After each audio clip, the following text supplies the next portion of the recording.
এবার দেখ না কিভাবে ওই লোকজনকে নাকানি চোপানি খাওয়াই। হ্যাঁ, আমাদের দল মানে তো ওই সবে তো নীলমণি পেঁচো ডাকাত, ওর উপরে আমার কোনো ভরসাই নেই। আরে বিশ্বাস আর ভরসা এই দুটোই তো আমাদের কাছে আছে নাকি? শোন, আমি পেঁচোকে একটা কাজে পাঠিয়েছি। যদি পেঁচো এই কাজটা করতে পারে তাহলে আমাদের রোজগারও হবে, প্রতিশোধ নেওয়াও হবে। আরে কোথায় পাঠিয়েছি সেটা বলবি তো? মন্ত্রী মশাইয়ের বাড়ি।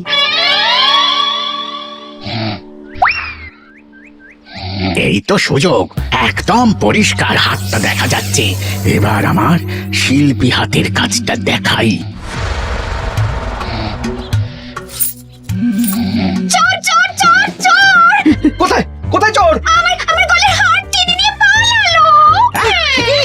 এই তো কদিন আগে গড়িয়ে দিলাম। যাও না, গিয়ে চোরকে ধরো। ওই তো দেখা যাচ্ছে। এই বেটা দাঁড়া বলছি, হাতে পেলে না পিঠ গরম করে ছেড়ে দেবো। হাতে এলে তো এই এই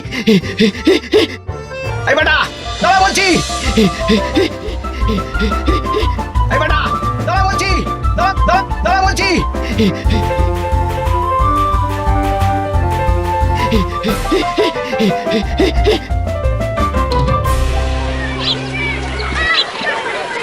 দুপুরে একটু খেয়ে ঘুমোবো, তার জন্যই।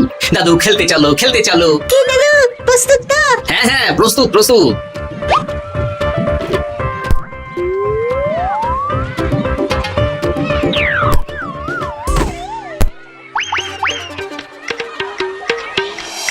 আরে আরে, এ তো পেঁচো ডাকাত। ধরো বেটাকে, ধরো ধরো। আমার গিন্নির গয়না চুরি করে পালাচ্ছিল, ওর ট্যাকেই পাওয়া যাবে। ধরো। এটা মন্ত্রী মশাই? হ্যাঁ এটা। চোর ধরা পড়েছে, এটাই বড় কথা। শুনুন, এখন একে রাজবাড়ি নিয়ে যাই, কাল এর বিচার হবে।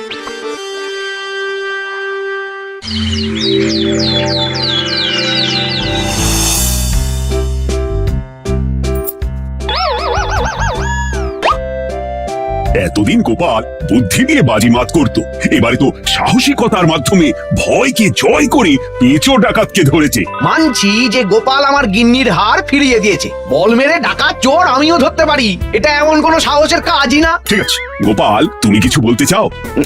হ্যাঁ, বলতে চাই মহারাজ, আমি এই কৃতিত্বের ভাগিদার একা হতে চাই না। কারণ ন্যাপলা বলটা করেছিল বলেই আমি চালিয়ে খেলেছিলাম, আর ওই বল সোজা গিয়ে পড়ে পেঁচোর মাথায়। আর পেঁচু ডাকাত অক্কা জয়। এই তো সাহসিকতা, তুমি তো ওখান থেকে ভয়ে পালিয়ে যাওনি।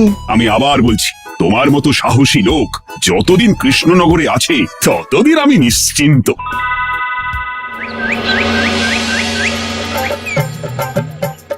বলি সারাদিন আমি সংসার ঠেলছি আর আরেকজন খাচ্ছে যাচ্ছে ঘুরে বেড়াচ্ছে। গিন্নি, তুমি কি আমার কথা বলছো? আমি আর কার কথা বলতে পারি শুনি?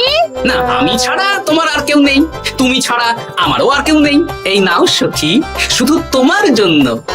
কি সুন্দর ফুলের তোড়া, এটা আমার জন্য এনেছো? হ্যাঁ গো, তুমি কি আমার উপর রাগ করে আছো গিন্নি? তাহলে বলো, অন্য কাউকে দেবো? এই এই এই, আমি ছাড়া আর কাকে তুমি ফুলের তোড়া দেবে শুনি? না, ভাবলাম তুমি হয়তো রাগ করে আছো। না না না না, ও কিছু না।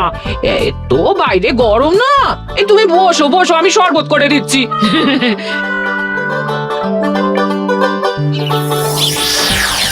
পুরো পরিকল্পনাটাই গোপাল চৌপাট করে দিল। এবার তাহলে কি করবি? ভাবতে হবে ভাবতে হবে।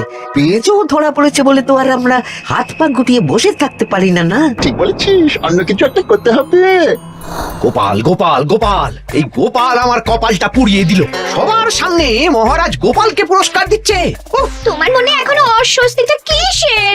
সমস্যাটা কোথায়? আমিও তো এরকমই একটা সুযোগ খুঁজছিলাম, যেখানে গোপালের মতন একটা সাহসিকতার কাজ করব, আর মহারাজ আমার প্রশংসায় পঞ্চমুখ হয়ে উপহার দেবেন, আর সবাই হাততালি দেবে। মহারাজকে গিয়ে বলো, গোপাল সামান্য একটা বল মেরে সাহসিকতার সম্মান পেয়ে গেল, তাই তুমিও একটা কিছু করে দেখাতে চাও। ঠিক বলেছো, আমাকেও এরকম কিছু একটা করে দেখাতে হবে, হাত গুটিয়ে বসে থাকতে পারবো না। হ্যাঁ হ্যাঁ, এমনিতেই ইদানিং তুমি 4 হাত থেকে 2 হাত হয়েছো। কি বলতে চাইছো কি তুমি? আসলে এতদিন তোমার আরো 2 হাত বটা আর ঘটা তোমার সাথে তালে তাল মিলিয়ে কাজ করতো, এখন তো ওরাও নেই। নেই না, ওই আপদ দুটোকে বিদেয় করে দিয়েছি। দিন দিন লোভ বাড়ছিল, জীব লম্বা হয়ে যাচ্ছিল। বেশ, তাহলে কালকে মহারাজকে বললো তোমার মনের কথা। কালকেই বলবো।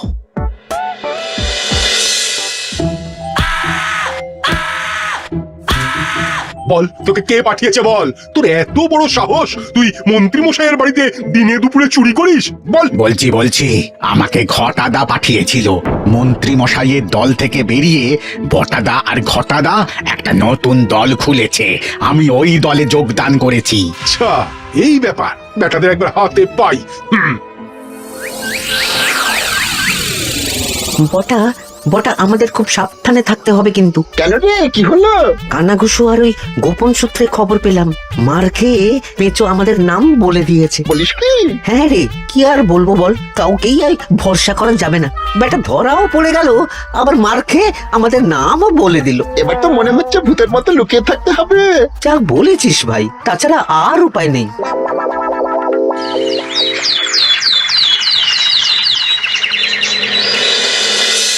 মহারাজ, আজ আমি সুবিচার চাই মহারাজ। কেন মন্ত্রী মশাই, আপনার উপরে আবার অবিচার কখন হলো? হ্যাঁ মন্ত্রী, তুমি কি সুবিচার চাইছো বলো? আমাকে সাহসিকতা দেখানোর সুযোগ দিলে আমিও গোপালের মতন ওরকম ঢের ঢের উপহার আনতাম। আচ্ছা, সুযোগ কি বলে কয়ে আসে? সেসব আমি জানি না, আমিও ছোটবেলায় অনেক সাহসিকতার কাজ করেছি, তবে কোনো পুরস্কার পাইনি। আর গোপাল কিছু করলেই ওকে আপনি উপহার দিয়ে দেন। তা তুমি কি সাহসিকতার কাজ করেছিলে ছোটবেলায়? আমি একবার মামার বাড়ি গেছিলাম, তো একদিন মামার বাড়িতে হঠাৎ ডাকাত পড়ে। তাই দেখে আমি কয়েকটা ঢিল নিয়ে মামার বাড়ির পেয়ারা গাছে গিয়ে উঠে পড়ি। তারপর যখন ডাকাতের দল ডাকাতি করে বাড়ি থেকে মালপত্র নিয়ে বেরোচ্ছে, আমি আক্রমণ করি। দুম দাম দুম, ব্যাস, ডাকাত ধরা পড়লো। বেশ ভালো তো। হ্যাঁ, কিন্তু সেদিন কোনো উপহার বা সাহসিকতার পুরস্কার পাইনি। পুরস্কার দিতে হলে আমাকেও দিতে হবে, কারণ আমি প্রথম পেঁচো ডাকাতকে ধাওয়া করেছিলাম। যদি না উপহার পাই তাহলে আমি ঝামেলা করব। কিন্তু হঠাৎ করে কোনো কৃতিত্ব ছাড়া তো আর কাউকে সাহসিকতার পুরস্কার দেওয়া যায় না। তার আগে কিছু সাহসিকতার কাজ করে দেখাতে হবে, তারপর বিচার বিবেচনা হবে, তারপর তাকে সাহসিকতার পুরস্কার দেওয়া হবে। তাহলে আমাকেও কোনো সাহসিকতা দেখানোর সুযোগ দিন মহারাজ। মন্ত্রী মশাই শুধু একা সুযোগ পাবেন কেন, আমিও দেখিয়ে দিতে চাই আমি কতটা সাহসী বাহাদুর মানুষ। ও বাবা, রাজবৈদ্য সুযোগ পাবে আর আমি কি বসে বসে হাত কামড়াবো? আমিও সুযোগ চাই। তা তোমরা কিভাবে সাহসিকতা দেখাবে শুনি? দেখুন মহারাজ, মানুষ সাধারণত কয়েকটা ব্যাপারে ভীতু, যেমন হিংস্র জন্তু জানোয়ার, সশস্ত্র ডাকাতকে ভয় পায়, আর আর আর আর ভূতের ভয়। হ্যাঁ, আমার তো মনে হয় সাহসিকতার পরীক্ষা করার জন্য এই তিনটের মধ্যে যে কোনো একটার সাথে মোকাবিলা করতে পারলেই বোঝা যাবে কে কত সাহসী। এটা তোমরা ঠিক বলেছো, কিন্তু ব্যাপারটা হলো জঙ্গলের পশুরা জঙ্গলে যেমন আছে থাকুক, ওদের নিয়ে নাড়াঘাটা করার দরকার নেই। ডাকাত তো গোপাল ধরেছে, এখন পড়ে থাকলো ভূত। মহারাজ, আপনি তাহলে ওই ভূতুড়ে বাড়ি খুঁজুন, তারপর সবাইকে ভূত ধরে আনতে বলুন। দেখি, মন্ত্রীর আবদার মেটানোর জন্য তো তাই করতে হবে। আজকে এটা কি রান্না করেছো বলো তো? ছোলা আর আলু দিয়ে তরকারি, ঝটপট খাবারটা খেয়ে নাও তো দেখি। হ্যাঁ, আচ্ছা, ছোলা আলুর তরকারি দিয়ে শুকনো রুটি খাওয়া যায়? হ্যাঁ, বেশি বায়না না করে যা রান্না হয়েছে তা খাও তো বাপু, খেয়ে গায়ের শক্তি বাড়াও, কদিন পরে তো ভূতের সাথে লড়াই করতে হতে পারে। হ্যাঁ, ধুর ভূত, ওসব ভূত প্রেতে আমি ভয় পাই না, বুঝলে?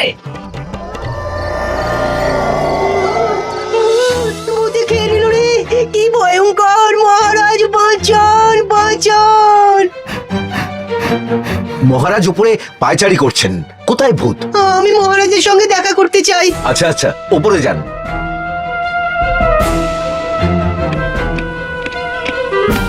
কি হয়েছে সভাকবি, রাতের বেলা হঠাৎ? আর তোমার চোখ মুখের অবস্থা এরকম কেন? মহারাজ, কৃষ্ণনগরে ঘাটপাড়ের ভূত আমার সর্বস্ব লুট করে নিয়েছে মহারাজ। ধুর, কি যাতা বলছো তুমি? সত্যি বলছি মহারাজ, আমি আমার একটা কাজে নদী পেরিয়ে ওই পাড়ে গিয়েছিলাম। একটু আগে এই পাড়ে এসে নৌকো থেকে নেমে ঘাটের সামনে থেকে একটা গরুর গাড়িতে উঠি। তারপর কিছু দূর আসতেই একটা পোড়ো বাড়ির সামনে গাড়োয়ান গাড়ি থামিয়ে বলে আর যাবে না। আর কারণ জিজ্ঞেস করতেই গাড়োয়ান আমার দিকে মুখ ফেরায়। রে বাপ রে বাপ, কি কঙ্কাল সার হাড় হিম করা মুখ! আমি তো অজ্ঞানী হয়ে যাই। কিছুক্ষণ পর জ্ঞান ফিরলে দেখি আমি রাস্তায় পড়ে আছি আর আমার সাথে থাকা থলেটাও নেই। তাহলে বলতে চাইছো তোমার থলে ভূতে চুরি করেছে? সেসব আমি জানি না মহারাজ, কিন্তু আমি আমার থলে ফেরত চাই আর ওই ভূতের শাস্তিও চাই, দিন না। এই সেরেছে, আজ সকালেই রাজসভায় ভূত নিয়ে আলোচনা হলো আর রাতেই ভূত দেখা দিল। এবার ভূতকে আবার কে ধরবে? মহারাজ, আমার থলেতে অনেক দামি জিনিসপত্র ছিল। ঠিক আছে সভাকবি, তুমি এখন বাড়ি যাও, আমি দেখছি কি করা যায়। এই সুযোগে মন্ত্রী, জ্যোতিষী, পণ্ডিতদের সবার একবার করে সাহসিকতার পরীক্ষা নিয়ে নেব।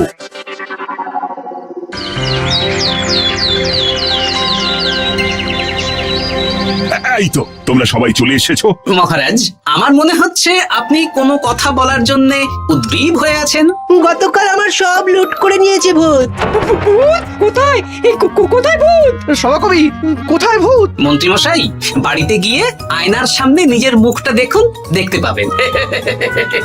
গোপাল, খুব খারাপ হয়ে যাচ্ছে কিন্তু। ওসব খারাপ ভালো পরে হবে। আর মন্ত্রী, বৈদ্য, জ্যোতিষী, তোমরা কালকে বলছিলে না তোমরাও সাহসিকতা দেখানোর সুযোগ চাও? তাই ভূত ধরে দেখাতে পারলেই তোমাদের আমি পুরস্কৃত করব। কিন্তু মহারাজ, ভূত কোথায় পাওয়া যাবে? গতকাল রাতে ঘাট পাড়ি এক গাড়োয়ানের গরুর গাড়িতে চাপতেই তোমরা ভূত দেখতে পাবে। প্রথমে মন্ত্রী, বৈদ্য, জ্যোতিষী, তোমরা চেষ্টা করে দেখো। যদি ভূত ধরতে না পারো তখন গোপাল যাবে, আর যে বা যারা ভূত ধরে আনতে পারবে তাকে বা তাদেরকেই আমি পুরস্কার দেব। আমার কারো সাহায্য লাগবে না মহারাজ, কিন্তু আপনি এত করে যখন বলছেন, না হয় বৈদ্য আর জ্যোতিষীকে নিয়েই যাব। দেখবেন আমরাই ভূত ধরে আনবো। আমরা বীর, আমরা সাহসী। ওসব ভূত ধরা গোপালের কম্য নয়। কি মনে হচ্ছে মন্ত্রী মশাই, আমরা আমরা ওই ভূতের দেখা পাবো? আমার কিন্তু হালকা হালকা ভয় করছে, যদি কিছু সর্বনাশ হয়ে যায়। আরে এসব ভূত প্রেত কিচ্ছু নেই। এত ভয় পেলে চলবে না রাজবৈদ্য মশাই। ভূত ধরতে পারলেই পুরস্কার, শুধু ভগবানের নাম গান করুন। ওই তো একটা গরুর গাড়ি দেখা যাচ্ছে। মহারাজ তার মানে এর কথাই বলছিল। হ্যাঁ, আর তো অন্য কোনো গরুর গাড়ি দেখতেও পাচ্ছি না। এই যে ভাইয়া, কৃষ্ণনগর রাজবাড়ি যাবে? হ্যাঁ যাবো, 2 মোহর লাগবে কিন্তু। 2 মোহর একটু কম করুন না। আচ্ছা ঠিক আছে, 3 জনে 1 মোহর দেবেন, আর কমাবো না। তাড়াতাড়ি বসুন।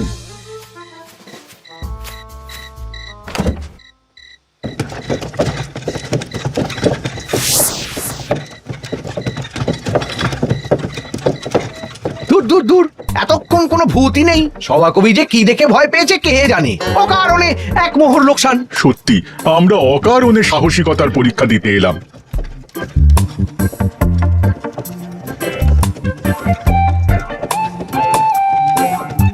কি এই, এটা কোন রাস্তায় ঢোকাচ্ছ? আরে রাজবাড়ি তো এইদিকে না। এটাই তাড়াতাড়ি যাওয়ার রাস্তা।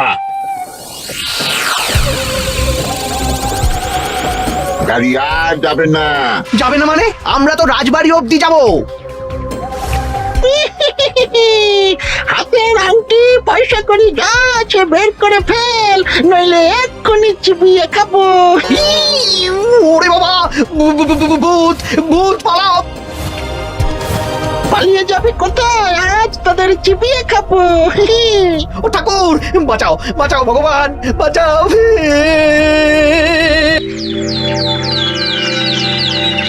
মহারাজ মহারাজ, আমাদের লুট করে নিল। ভূত আমাদের সর্বনাশ করে দিল। বাঁচান। তার মানে তোমরা 3 জন মিলেও ভূত ধরতে পারোনি? ছি ছি ছি ছি ছি, এই তোমাদের সাহস! আমরা কি করে জানবো মহারাজ যে আসল ভূত আছে? গোপাল, ব্যাপারটা কিন্তু খুবই সমস্যার। এরকম পরপর রাতে দুটো ভুতুড়ে ঘটনা হলো। তুমি দেখো না যদি কিছু করতে পারো। আচ্ছা মহারাজ, দেখছি। আমার কিন্তু ভয় করছে। শুনলাম কালকে মন্ত্রী মশাইকেও ভূতের তাড়া করেছিল। আমার মনে হচ্ছে কিছু একটা রহস্য আছে। সে যাই রহস্য হোক, আজ আমরা এর শেষ দেখে ছাড়বো। হ্যাঁ, তারপর আমাদের যদি ভূতে ধরে? তোরা কোনো চিন্তা করিস না, সব ওষুধ আমি এই থলে করে নিয়ে এসেছি। হয়তো ঘাটের কাছে একটা গরুর গাড়ি দেখা যাচ্ছে। ভাই, দক্ষিণ পাড়া যাবেন? হ্যাঁ যাবো, 2 মোহর লাগবে। বেশ, চলো চলো। এত রাতে তো গরুর গাড়ি রাস্তাঘাটে চলে না, তাই বাধ্য হয়ে ঘাটের এদিকে এলাম।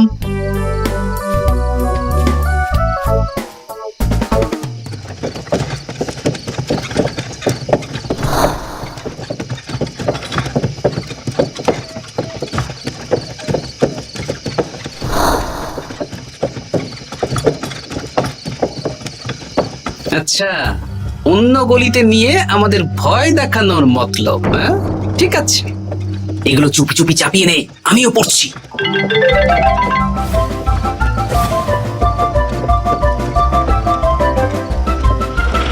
আর গাড়ি যাবে না, সাথে যা আছে সব দে, নইলে চিবিয়ে খাবো। তুই কে রে?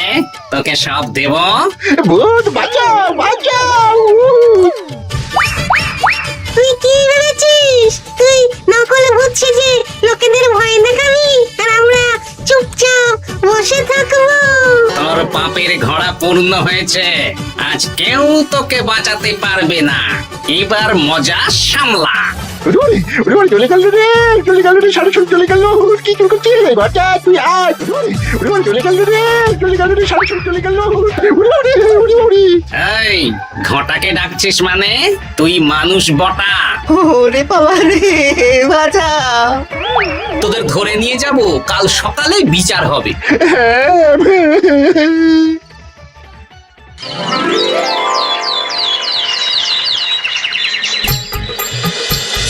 সাবাস গোপাল, তুমি তো কামাল করে দিয়েছো, কিন্তু জ্যান্ত ভূত ধরে এনেছো। আমি তো এদেরকে খুঁজছিলাম, হ্যাঁ এরাই তো পেঁচোকে পাঠিয়েছিল মন্ত্রী মশাইয়ের বাড়ি চুরি করতে। হ্যাঁ, তার মানে গতকাল বটা? আমি তোদের ছাড়বো না। সত্যি গোপাল, এবারেও তুমি বাজি মাত করে দিলে। আচ্ছা, তুমি একটু ভয় না পেয়ে এদের ধরলে কি করে? যখনই শুনলাম ভূত জিনিসপত্র সোনাদানা লুট করছে, তখনই বুঝতে পারলাম এটা ভূত না, মানুষ। তাই কাঁটা দিয়ে কাঁটা তোলার জন্য আমি আর আমার নাতি নাতনিরা ভূত সেজেই মানুষরূপী ভূতকে জব্দ করলাম। সত্যি গোপাল, তুমি সাহসী বীর পুরুষ। তোমার সাহসের কাছে বাকিরা তো নস্যি। For more updates, subscribe to our channel, click the show links and enjoy watching the videos.